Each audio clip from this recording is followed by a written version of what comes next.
মুক্তি নিশ্চিত করতে এলোপাতাড়ি জমি বিবাদের জেরে দেখুন, বসিরহাট সহ উত্তর 24 পরগনার বেশ কিছু অঞ্চল এবং দক্ষিণ 24 পরগনার বেশ কিছু অঞ্চলে তৃণমূল কংগ্রেস মানুষের জমি দখল করে কোথাও ভেরি তৈরি করা, কোথাও জমি নিয়ে বিক্রি করে দেয়া, মালিকের টাকা না দিয়ে বা কম দাম দিয়ে এই ধরনের চক্র চলছে।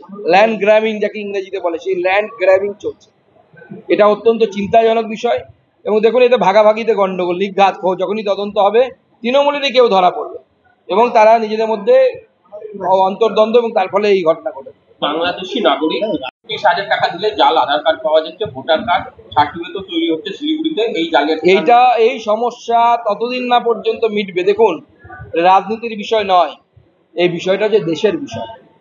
বাংলাদেশের মতো ছোট দেশ, তার একটা জাবদা খাতা আছে যে আমার দেশের নাগরিক কারা।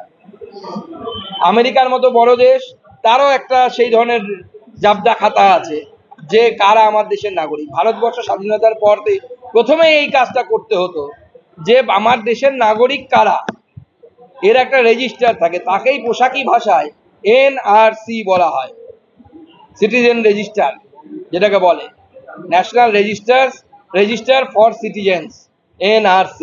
সেটাকে এমন একটা ভয়ের জিনিস বানিয়ে দেওয়া হয়েছে, যেটা বাংলাদেশেরও আছে, মালয়েশিয়া মুসলিম কান্ট্রি তাদের আছে, আবার আমেরিকারও আছে।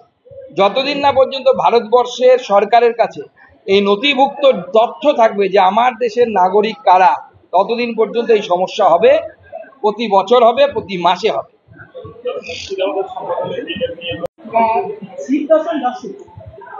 উনি বলছেন যে শুভেন্দু অধিকারীর সঙ্গে যোগাযোগ রাখা হচ্ছে এবং যোগাযোগ রাখছেন নরেন চক্রবর্তী।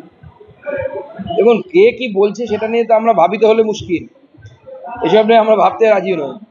তৃণমূলকে আমরা হারাবো, শুভেন্দুদা আছেন আমাদের পার্টিতে, অন্যান্য নেতৃত্ব আছেন, আমরা টিম গেম করে তৃণমূলকে 10 গোল দেবো। মাওবাদী নামাঙ্কিত চিঠি দেওয়া হয়েছে, টাকা না দিয়ে পুলিশকে খবর দেওয়া হলে খুন করার হুমকি দেওয়া হয়েছে, পুলিশ বলছে মাওবাদী কোনো যোগ নেই।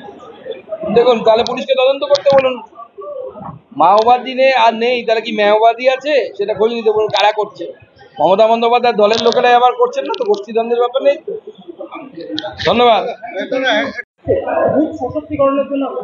বুথ সশক্তিকরণের প্রথম ধাপ হচ্ছে বুথ গঠন। প্রচুর বুথ আগেও গঠিত হয়েছিল, সেগুলোকে আবার দেখা যে তারা আছে কিনা, অর্থাৎ বুথে আমাদের কোথায় কতজন লোক আছে, 11 জন লোক আছে কিনা, 12 জন আছে না, 15 জন আছে না, 30 জন আছে, সেটা তা নথিভুক্ত করা প্রথম কাজ। পরবর্তী স্টেপ পরবর্তী সময় করব।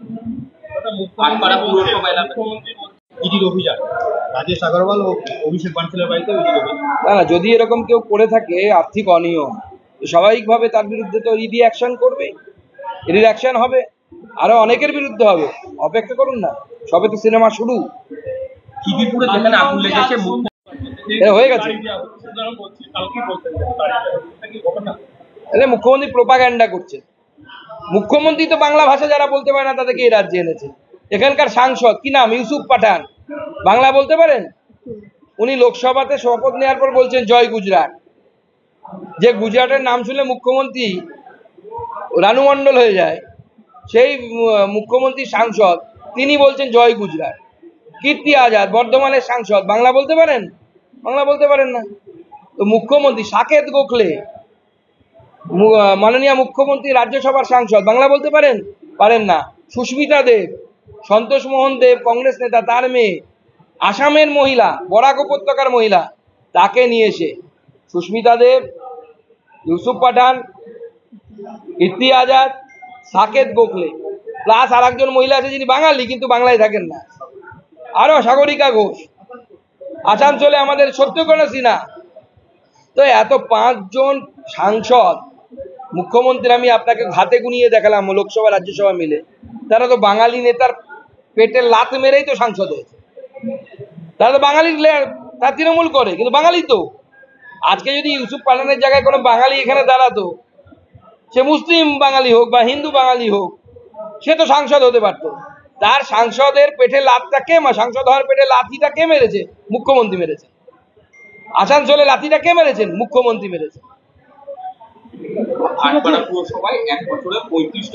বিজেপি বঙ্গ বিজেপি যে সদস্যদের নাম পাঠাচ্ছে কেন্দ্রীয় সংগঠন, তাদেরকে আর কি আধার কার্ড দিয়ে আবার নথিভুক্ত করতে বলেছে, তাহলে কি টিভিরও কি ভরসা রাখতে পারছেন?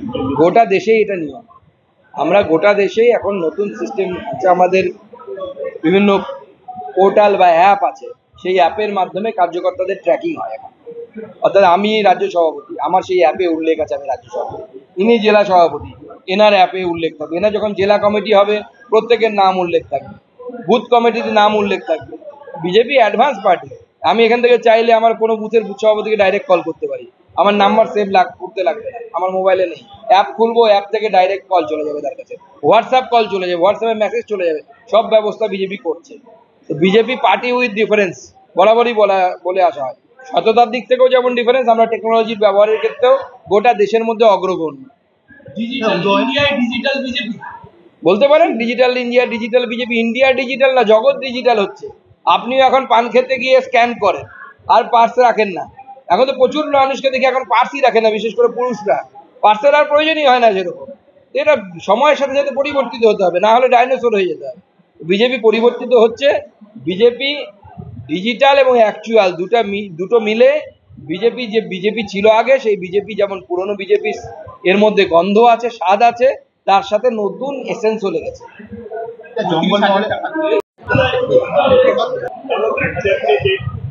দেখা যাচ্ছে যে হরিয়ালপাড়া ভবনপাড়া বিভিন্ন পরিযায়ী শ্রমিকরা মুম্বাই গিয়েছিল, তাদেরকে দেখা যাচ্ছে যে মানে বাঙালি নয় বলে, মানে বাংলা ভাষায় কথা বলে বলে তাদেরকে ধরে নিয়ে পুষব্যাক করে দিয়েছে। কি করবেন বাঙালি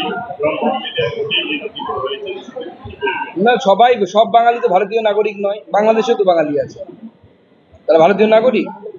যারা ভারতীয় নাগরিক নয় তাদেরকে পুষব্যাক হবে, আর যারা ভারতীয় নাগরিক তারা এপারে থাকে। বাংলা ভাষার জন্য হচ্ছে না, তারা ডকুমেন্ট দেখাতে পারেননি যে তারা ভারতীয় নাগরিক, সেই জন্য হচ্ছে। বাইরে কাজ করে তারা বলছে যে দেখুন, মুর্শিদাবাদে প্রচুর মাইগ্রেন্ট লেবার আছে যারা বাংলাদেশ থেকে আসে। মুর্শিদাবাদের ডেমোগ্রাফি তো এরকম ছিল না, এতটা মুসলিম প্রধান তো একসময় ছিল না। 1947-এ যখন দেশ ভাগ হয় তখনকার পরে যে তার 1947-এর পরে যে আদমশুমারি হয়েছিল তার ডেটা বের করুন। বাংলাদেশ থেকে তো হয়, অনুপ্রবেশ হয়েছে, তো মানে অ্যাকসেপ্টেড ফ্যাক্ট। অনুপ্রবেশকারীদেরকে বাইরে যেতে হবে, আর যারা ভারতীয় নাগরিক তারা ভারতে থাকে। এই যে ব্যারাকপুর থেকে ছাউনি আনা হচ্ছে ছুটিতে, দীর্ঘদিন ধরে আপনি ব্যক্তিগতভাবে বারবার বলেছেন মালদা মুর্শিদাবাদ উপদ্রুত, এই ছুটিতে ব্যাপক বিক্ষোভ দেখেছি আমরা বহুবার। ছুটিতে এই যে ব্যাটালিয়নের ছাউনি আনা হচ্ছে, কতটা আশাবাদী? দেখুন, এবার ট্রিটমেন্ট হবে, দেখতে পাবেন। এবার লাঠি সোটা নিয়ে, বোম নিয়ে, গুলি নিয়ে বাইরে বেরোলে পরে বেরিয়ে বৃন্দাবন